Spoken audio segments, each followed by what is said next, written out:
thank you so much. It's an extraordinary honour to receive an award that carries Graham Perkins' name, someone who believed journalism should be fearless, independent, and in the public interest. It's a standard that matters always. To receive it on the 50th anniversary of this award makes it even more special. I want to acknowledge my fellow finalists, Rachel Brown, Robin Riley, and Ben Smee. Their work this year has been outstanding, and it's a privilege to be in their company. Thank you to the judges for recognising this body of work, 2 documentaries on 4 Corners, and a series of stories on 7:30, all which sought to shine a light on the childcare sector, an area built on trust and where the consequences of failure are profound. The Graham Perkin Award recognises an individual, but almost without exception, it's a collective effort. The childcare series was very much a team effort. Crews, editors, researchers, lawyers, graphics, social, and many others behind the scenes played a role in bringing these stories to light.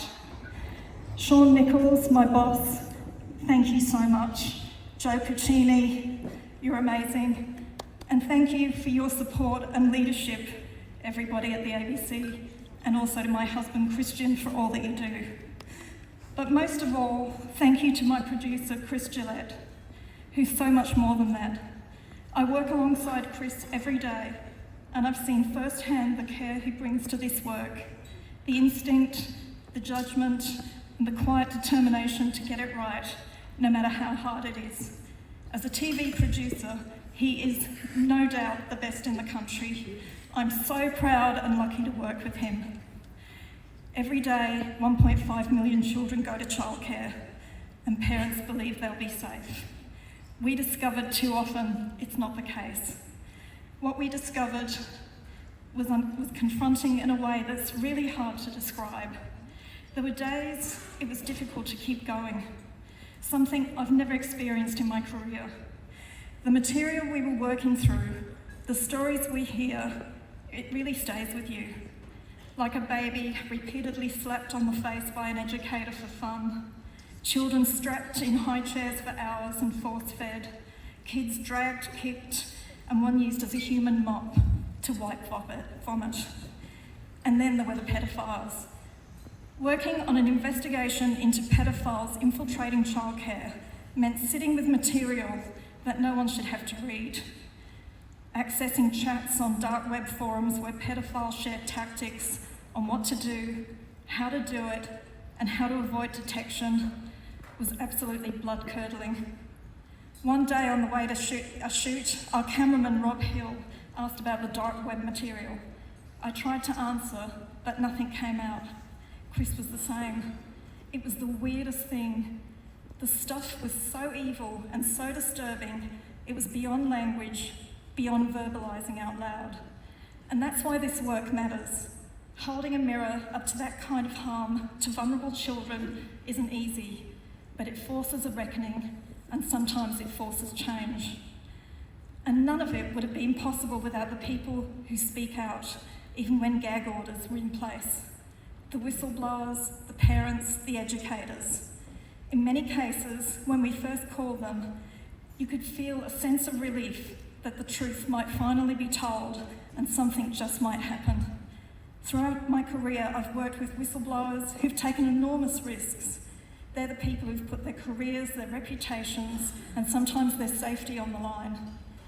They're not doing it for recognition, they're doing it because they believe something is wrong and needs to be exposed. They're quite simply the heroes of this work. Another hero in this investigation is New South Wales politician Abigail Boyd, who I approached about using parliamentary powers to force the release of regulatory documents that may otherwise never have seen the light of day.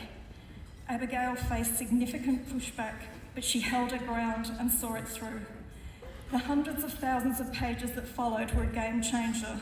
They revealed serious failings, exposed weak oversight, and confirmed what we were seeing wasn't isolated, it was systemic. Even some of the big corporate chains knew it. Hours before we were due to go to air on one of the stories, the PR of one of the big childcare companies was still having a go, trying to play down how bad the breaches were, saying, our numbers are industry standard. In other words, we're no worse than anyone else. It was a novel form of spin. That's when it really became clear to me that this sector has been forgotten for too long. We've allowed private companies to make a profit from educating kids without the necessary oversight. I love my job. I couldn't imagine doing anything else. To wake up each day and be able to ask questions, make things uncomfortable for those doing the wrong thing, and when it matters, making a difference. The childcare investigation has helped trigger change, but there's still a long way to go. And that's the work. It's what Graham Perkins stood for, and what this reward reminds us to keep going. Thank you.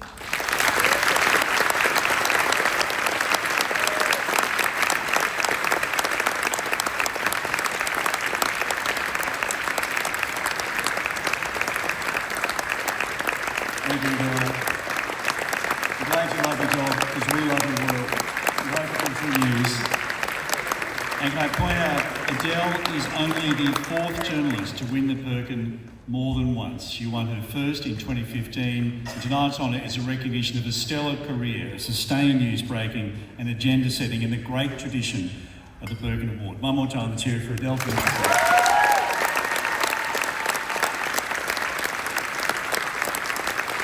Thanks again to Peter, Corey and Orietta. It's time for the main course now. We'll take a 30-minute break. We'll be back at the red carpet arrivals. See you here in half an hour.